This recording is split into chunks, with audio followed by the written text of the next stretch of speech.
Bonsoir à tous, bienvenue dans le 20h de ce 13 août, vous êtes sur RTI 1. 175 détenus de la crise post-électorale sont sortis ce matin de la maison d'arrêt de correction d'Abidjan. Ils sont en tout 800 à bénéficier de l'ordonnance d'amnistie signée par le chef de l'État le 6 août dernier à la veille de l'indépendance de la Côte d'Ivoire. Les transporteurs de la région du Lodjibois peuvent désormais établir leur titre de transport à Divo, le chef-lieu de région. Un centre de gestion intégré du ministère des Transports y a ouvert ses portes. Ils n'ont donc plus besoin de se rendre à Gagnoa ou à Abidjan comme c'était précédemment le cas. Prière pour la paix à Fatima au Portugal. Les pèlerins chrétiens ivoiriens participent à une messe spéciale au sein du sanctuaire Notre-Dame de Fatima. Ils ont demandé à la Vierge Marie la consolidation de la cohésion sociale en terre ivoirienne. Un accord bilatéral germano-espagnol est entré en vigueur ce week-end. Il porte sur la reconduction en Espagne sous 48 heures des migrants se présentant à la frontière autrichienne et qui ont déjà été enregistrés en Espagne. Vous êtes sur RTI 1, merci de nous suivre. Sur la scène politique ivoirienne, l'atmosphère est plutôt légère. Comme annoncé par le chef de l'État le 6 août dernier, l'ordonnance d'amnistie pour 800 personnes liées à la crise post-électorale s'applique. 175 détenus ont été libérés ce matin et ils disent s'engager désormais pour la paix et la réconciliation nationale. Ahmed Traoré et Gabriel Zani. Anciennement leader de jeunesse et opérateur économique, Agnès Melej Fred est âgée de 38 ans. 6 ans durant, il a séjourné à la MACA, la maison d'arrêt de correction d'Abidjan. Il a retrouvé la liberté ce lundi 13 août. Agnès Melej Fred fait partie des 300 prisonniers de la crise post-électorale qui ont bénéficié de l'amnistie signée par le chef de l'État Alassane Ouattara. Une liberté qu'il savoure, lui et ses co-détenus. Pour nous, depuis longtemps, nous avons dit que les problèmes peuvent se régler entre nous les Ivoiriens. Et voilà qu'aujourd'hui, tous les camarades, tout le monde se retrouve dehors. Et vous voyez la joie, vous voyez l'ambiance, c'est la Côte d'Ivoire qui gagne. C'est un acte fort qui va booster la réconciliation. L'amnistie est bien arrivée et ça a permis une décrispation au niveau de tout le monde. Donc aujourd'hui, c'est une joie, une fierté pour le pays. On sent un grand pas vers la réconciliation. Après la MACA, nous nous sommes rendus à Yopougon-Selmer pour rencontrer un autre ex-détenu qui a retrouvé sa famille 5 ans après son incarcération. L'émotion est totale.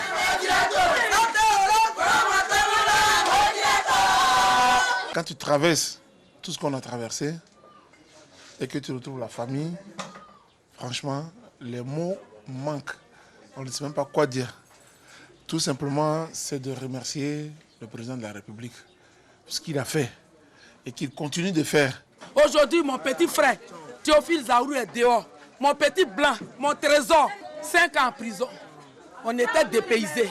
On a pensé que la vie s'était arrêtée.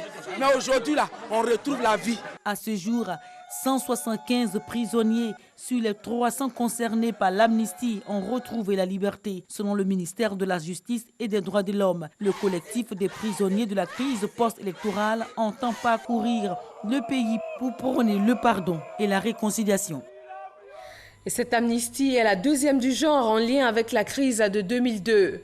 Que renferme concrètement le terme amnistie? Quelle est la procédure pour libérer les prisonniers et est-elle respectée? Ouattara Lassina et Gabriel Zani. Les bénéficiaires de l'ordonnance d'amnistie prise par le chef de l'État ont désormais un casier judiciaire qui ne fait pas mention des actes commis pendant la crise post-électorale. Ça veut dire concrètement que par cette ordonnance qui a été prise le 6 août 2018, toutes les personnes concernées sont lavées de toute procédure judiciaire les concernant. Ça veut dire quoi concrètement? Qu'il y a des gens qui n'ont pas du tout été poursuivis. Ces personnes ne peuvent plus être poursuivies. Il y a des personnes qui ont été poursuivies, dont la procédure se trouve à l'instruction devant le juge d'instruction. Il est mis fin à l'instruction de cette procédure et ces dossiers sont classés au greffe. En clair, Il est interdit à quiconque de chercher ou de faire cas des actes amnistiés sous peine de sanction. L'amnistie est cependant différente de la grâce présidentielle. En droit pénal, c'est une suppression ou une réduction de la sanction. Par l'effet de la grâce, le condamné ne subit pas sa peine. Donc, il est dispensé de l'exécution de la peine. Dans la libération des 800 personnes, il s'agit avant tout de procédure. Car même si la décision du président est immédiatement exécutoire, il n'en demeure pas moins qu'il faut se conformer aux méthodes de l'administration judiciaire. Il y a une procédure qui est suivie. Et la procédure est fonction de la situation pénale de chaque individu. Sur la question de savoir si la prise de l'ordonnance est en droite ligne des procédures, pas de doute. La première possibilité, c'est que le président de la République parte à l'Assemblée nationale pour présenter la loi, ou bien envoie un émissaire, un commissaire du gouvernement, pour présenter la loi d'amnistie. Ça, c'est une possibilité, les députés votent. La seconde possibilité, c'est que le président de la République se fasse habiliter à agir par voie d'ordonnance. C'est cette seconde possibilité qui a été choisie. Elle a la même valeur que la première. Donc, à partir du moment où le président de la République a été habilité, alors il prend l'ordonnance. Après, il va retourner devant l'Assemblée nationale ou par un émissaire ou un commissaire du gouvernement pour obtenir la ratification de l'ordonnance. Donc, à ce niveau, il ne doit pas avoir de polémique. Voilà, peu importe, les effets sont les mêmes. C'est une question de procédure. Ainsi, dans cette forme de pardon social, le président de la République a voulu la symbolique du 7 août, fête de l'indépendance, pour marquer un tournant de l'histoire de la Côte d'Ivoire. Cette mesure prise par le chef de l'État continue de susciter des réactions au sein de la classe politique ivoirienne. Le groupe parlementaire RDR de l'Assemblée nationale salue les actes de paix et de cohésion sociale posés par le président Alassane Ouattara. Herman Guivet. Au nom des 129 députés qui composent le groupe parlementaire RDR, le président de ce groupe parlementaire, Diawara Mamadou, a tenu à s'exprimer sur la décision d'amnistie de 800 personnes prise par le chef de l'État à la veille de la célébration du 58e anniversaire de l'indépendance de la Côte d'Ivoire. En ce qui concerne l'ordonnance d'amnistie signée par le président de la République, le groupe parlementaire RDR salue cette décision courageuse, eu égard aux nombreuses conséquences qu'un tel acte peut induire. Décider d'accorder une amnistie à plus de 800 personnes détenues ou poursuivies à l'issue de la crise post-électorale de novembre 2010 est un acte majeur de décrispation sans commune mesure. Avec l'amnistie, c'est la condamnation elle-même qui disparaît.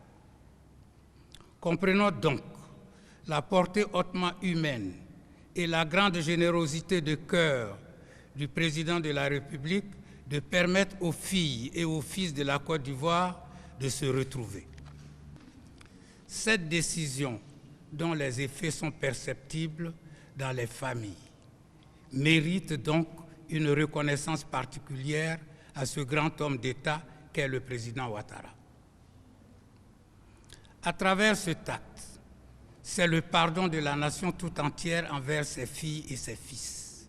Le groupe parlementaire RDR saisit toute cette occasion pour encourager le président de la République, son Excellence M. Alassane Ouattara, à continuer le dialogue avec son aîné, le président Henri Konan Bédié, car ils aiment tous deux à le rappeler. Feu, le président Félix Houphouët-Boigny, je cite, « Le dialogue est l'arme des forts ». Constatant les effets de ces décisions au sein d'une partie de la population ivoirienne et la décrispation que cela a suscité, on ne peut que saluer cette vision et l'encourager. Le groupe parlementaire RDR soutient fermement le président de la République à poursuivre cette dynamique de décrispation afin de consolider la cohésion sociale, la réconciliation et le vivre ensemble. Dans ce groupe parlementaire, peu de femmes, et c'est la même chose au sein des forces armées de Côte d'Ivoire. Dans leur ensemble, elles totalisent seulement 2% de femmes. La coordination africaine des droits de l'homme pour les armées mène un plaidoyer pour la promotion du genre et l'égalité des sexes dans les armées ivoiriennes. Amadou Ouattara. La rencontre s'inscrit dans le cadre d'un plaidoyer pour la promotion du genre et l'égalité des sexes dans les armées ivoiriennes. Il s'agit pour la CADA, Coordination africaine des droits de l'homme pour les armées, de faire prendre des résolutions afin d'inciter les autorités à faciliter l'accès des forces armées aux femmes. Je suis très content que nous ayons le commandant de NSOA aujourd'hui, qui est une femme, qui a participé en son temps avec nous, la CADA, à la formation. Une femme à la tête de l'armée de Côte d'Ivoire, pourquoi pas. La place de la femme au sein des armées et de sécurité, tel est le thème de cette rencontre. L'historique, les avancées et le pourcentage des femmes dans l'armée sont entre autres les points abordés. L'intégration du genre dans les armées est une réalité. Aujourd'hui, les forces armées de Côte d'Ivoire sont à 2% d'utilisation. Par rapport à la vision du chef de l'État, d'ici 2020, de passer à 20%, d'énormes efforts sont à consentir. Nous pensons que cela peut se faire. L'activité est financée par la CNDHCI, Commission nationale des droits de l'homme de Côte d'Ivoire, dans le but de soutenir les actions du gouvernement et de lutter contre les violences basées sur le genre. L'État passe par la Commission nationale des droits de l'homme de Côte d'Ivoire pour octroyer des subventions aux organisations de la société civile. La coordination des ONG pour la promotion des droits de l'homme dans les armées a soumissionné et a obtenu un financement pour faire de la sensibilisation. En Côte d'Ivoire, c'est en 1961 que les femmes ont intégré l'armée en tant que cuisinières, couturières, aides-soignantes et éléments du service civique. L'annuaire statistique de l'état civil pour l'année 2017, lui, ne fait pas de distinction. Il recense autant les femmes que les hommes. Il a été présenté à l'ensemble des partenaires au développement et mis à la disposition des acteurs nationaux de l'état civil. C'est un outil relatif aux naissances, décès, mariages et aussi divorces enregistrés en 2017. Michel Digré. C'est un outil essentiel d'aide à la décision et à la planification tant pour le gouvernement que pour les partenaires sociaux. L'annuaire renferme des données statistiques relatives aux naissances, mariages, divorces et décès provenant de l'ensemble des centres d'état civil de Côte d'Ivoire pour l'année 2017. Cet annuaire constitue déjà un embryon de statistiques vitales, mais il faut toujours aller plus loin en prenant en compte de nouveaux paramètres pour faire de cet outil un véritable instrument de planification. Tel est notre vœu. L'analyse de l'annuaire révèle que le taux d'enregistrement des naissances est en baisse par rapport à celui de l'année précédente, soit 74,8% en 2016 et 70,8% en 2017. Le taux d'enregistrement des décès peu fiable avec 18,2% en 2016 et 17,6% en 2017. L'on enregistre le même taux de nuptialité en 2016 et 2017, soit 1,1%, et le taux de divorcialité de 48,2% en 2016 passe à 50% en 2017. Les données contenues dans l'annuaire montrent un faible taux de performance de notre système d'état civil, socle du registre national des programmes des personnes physiques, RNPP. Les principales actions conduites par le gouvernement au cours de l'année 2018, dans le cadre de la réforme du système d'état civil, ont abouti à l'adoption du nouveau projet de loi sur l'état civil et du projet de loi spécial de déclaration des naissances et de l'établissement d'identité, à la mise en œuvre du RNPP, c'est-à-dire le régime national des personnes physiques. Cet annuaire est à sa 4e édition. C'est une initiative du ministère de l'Intérieur et de la Sécurité avec l'appui financier de l'UNICEF. Dans le domaine des transports, les professionnels de la région du Lodjibois n'ont désormais plus à faire de longs trajets pour établir leur titre de transport. Un centre de gestion intégré du ministère des Transports ouvre ses portes à Divo, le chef-lieu de région. Chef connaît. Yobale Guamene est promoteur d'auto-école dans la ville de Divo depuis près de 30 ans. Pour établir les documents relatifs au permis de conduire de ses apprenants, Yobale effectue tous les mois des allées et venues entre sa ville et les centres de gestion intégrés de Gagnoa ou d'Abidjan. Une situation qui cause certes d'énormes désagréments à ce chef d'entreprise, mais bien plus aux candidats à la conduite dans cette région. Nous avons des demandeurs qui sont dans les campements, dans les villages, qui sont reculés. Et là aussi, les pistes villageoises sont un peu dans un mauvais état. Donc c'est véritablement un frein. Et pour cela, certains préfèrent aller s'orienter vers Abidjan ou d'autres régions pour apprendre à conduire et avoir les permis de conduire. Ou il y en a même qui n'en font même pas du tout parce qu'ils ne peuvent pas effectuer ce déplacement. Un cri de cœur entendu par les autorités compétentes qui ont décidé de doter la région du Lodjibois d'un centre de gestion intégré afin de soulager les transporteurs et les populations pour l'établissement de leur titre de transport. C'est un bâtiment flambant neuf avec toutes les commodités. Coût des travaux, 70 millions de francs CFA. On ne va pas se lever à 4 heures, à 3 heures pour attendre quelque part. Donc c'est vraiment l'une des visions du gouvernement qui était de rapprocher davantage les usagers de la production et aussi regrouper sur un même site tous ceux qui concourent à produire les titres de transport. Pour les populations et les transporteurs de la région, l'ouverture de ce centre est une véritable aubaine. L'avantage pour nous, c'est énorme. Le coût, c'était le triple des dépenses. Il fallait payer l'hôtel, le risque des voyages, tout, la nourriture. Au lieu de 20 000 pour échanger un permis, tu te retrouves à presque 60 000. Pour l'opérateur en charge des centres de gestion intégrés, cet investissement s'inscrit dans la vision du gouvernement qui vise à rapprocher davantage les services de l'administration du transport aux usagers et à leur assurer une meilleure qualité de service. Aujourd'hui, par exemple, au niveau de ce centre régional du Lodjibois, vous avez la même qualité de prestation comme si vous étiez à Abidjan, comme si vous étiez à Korogo, à Boundiali ou que vous vous trouviez sur le territoire national. Donc c'est le premier acquis, uniformisation, meilleure accessibilité au niveau des services de transport. Implanté depuis 4 ans, cet opérateur a investi près de 17 milliards de francs CFA dans la construction de 30 centres de gestion intégrés sur toute l'étendue du territoire. Il prévoit passer dans les mois à venir à une autre phase, celle de la digitalisation dans l'établissement des titres de transport afin de dématérialiser les procédures.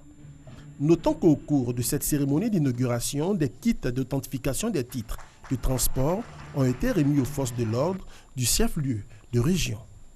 Ce sont de bonnes nouvelles pour les transporteurs du Lodjibois et c'est aussi le cas pour les usagers de la Sotra. La Société des transports abidjanais a réceptionné hier dimanche 20 autobus neufs. C'est la première vague d'un lot de 500 autobus issus de l'accord commercial signé en janvier dernier entre le constructeur italien Iveco et le gouvernement ivoirien. Cheikh Koné. C'est un voiturier, entendez, un navire utilisé pour le transport de voitures, qui a conduit à bon port les 20 autobus de la Société des transports abidjanais, Sotra. Ces engins roulants sont le premier lot des 500 autobus attendus par le gouvernement ivoirien au titre de l'année 2018. Aujourd'hui, je suis très heureux de voir le début de la concrétisation de l'accord commercial qui a été signé le 22 janvier 2018. Cela fait aujourd'hui 8 mois. Et nous assistons à l'arrivée des premiers autobus, c'est une performance. Cet accord commercial signé en janvier dernier entre le constructeur italien Iveco et l'État de Côte d'Ivoire prévoit 400 autobus standards et 50 articulés, pour un investissement de plus de 58 milliards 500 millions de francs CFA. Cet investissement prend aussi en compte des mesures d'accompagnement telles le financement de la billettique, la fourniture de pièces de rechange, la construction de stations à gaz ainsi que la construction d'une usine d'assemblage dont les travaux ont été récemment lancés par le Premier ministre Amadou Gon Coulibaly. Ces efforts d'investissement vont nécessiter un recrutement de personnel, a rassuré Meïté Bouaké. Un autobus en plus à la Sotra, ça fait des emplois pour les jeunes. Si nous avons un autobus, cela permet de donner l'emploi à 5 personnes. Donc des autobus supplémentaires font des emplois supplémentaires pour les Ivoiriens, pour la jeunesse. Dans le cadre de sa politique de redynamisation des transports urbains, le président de la République s'est engagé à doter la Sotra de 2000 véhicules d'ici à 2020. En 2017, une première acquisition de 500 autobus neufs d'un autre constructeur avait été réalisée, ce qui porte à ce jour le parc automobile de la Sotra à 650 véhicules.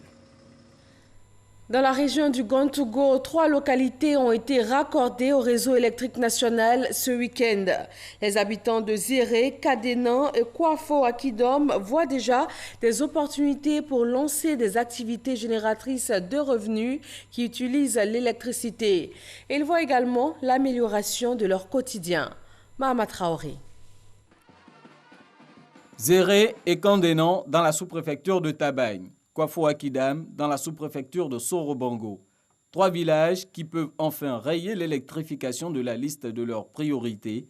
Ces 3 localités sont désormais connectées au réseau électrique national. Un pas vers le développement que les populations de ces villages ont tenu à célébrer en présence du ministre Kobenan Kwasi Adjoumani et du secrétaire d'État Siaka Ouattara, tous 2 cadres de la région du Gontougo.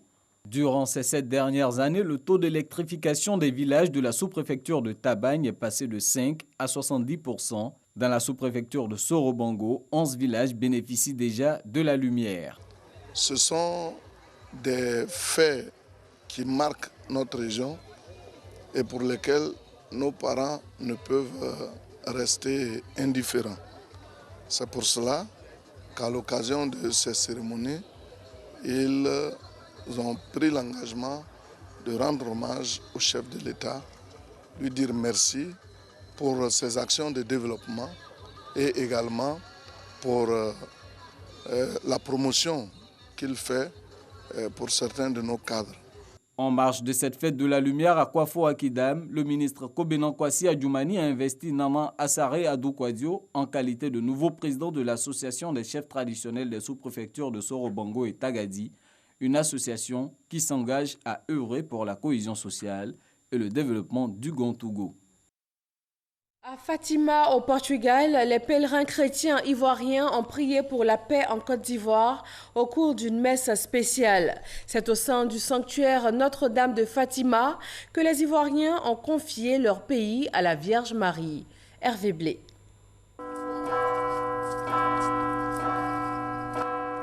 Un cierge pour la paix en Côte d'Ivoire. Cet acte de foi, les pèlerins ivoiriens l'ont posé au 2e jour de leur présence à Fatima. C'est tous ensemble qu'ils ont, par l'intercession de la Vierge Marie, imploré la grâce de Dieu sur leur pays, dans ce sanctuaire, l'un des principaux centres du culte marial dans le monde. C'est pour la Côte d'Ivoire que j'ai porté ce siège, car pour moi, il n'y a pas plus beau, il n'y a pas plus grand que mon pays, la Côte d'Ivoire. Et c'est ce qui m'a motivé en portant ce siège pour implorer l'intercession de la Vierge Marie, la Sainte Vierge Marie, pour que la paix tant désirée, la paix tant voulue, la paix qui est déjà en Côte d'Ivoire, que cette paix se consolide chaque jour davantage. Le cierge, pour nous, symbolise le Christ qui est la lumière du monde. Le Christ est le prince de la paix, il est le conseiller merveilleux. Et à travers ce cierge, nous demandons à la Vierge Marie d'intercéder pour que notre pays soit un pays de paix. La procession avec le cierge a été précédée d'une messe dite au sein de la chapelle L'Ange de la Paix au pied de la Vierge Marie. Avec foi, des prières sont montées à Dieu pour qu'il pose son regard bienveillant sur la Côte d'Ivoire. Un moment de communion au sanctuaire de Fatima qui matérialise l'apparition de la Vierge Marie et son appel à la prière du chapelet aux 3 petits bergers en 1917.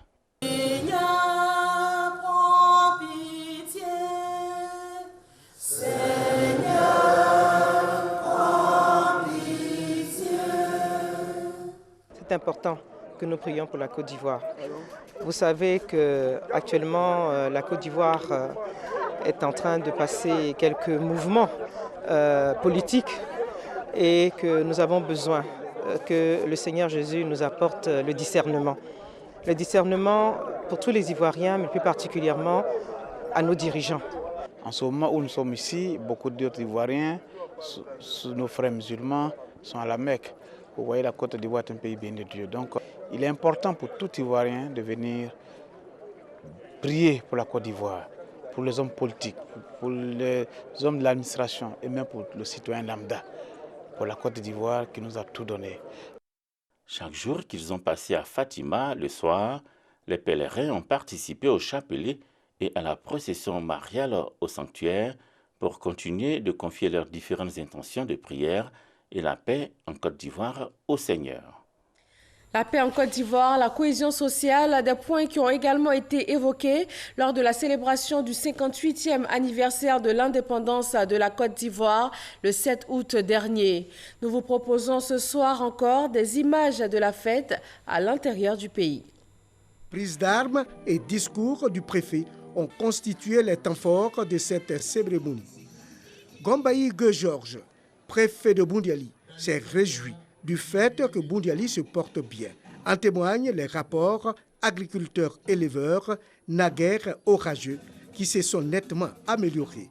Le préfet Gombayi n'a pas omis de relever que le conseil régional ait compris le sens réel de la décentralisation avec la réalisation de centres de santé équipés d'ambulances et d'entretien des routes. Dans la sous-préfecture de Yezibala, département de Bondoukou dans le Gontougou, c'est le village de Gankro qui a accueilli la célébration de la fête nationale. Dans son discours, le sous-préfet Assekona Abel a salué le combat du président de la République Alassane Ouattara pour une véritable réconciliation dans un environnement de paix définitive.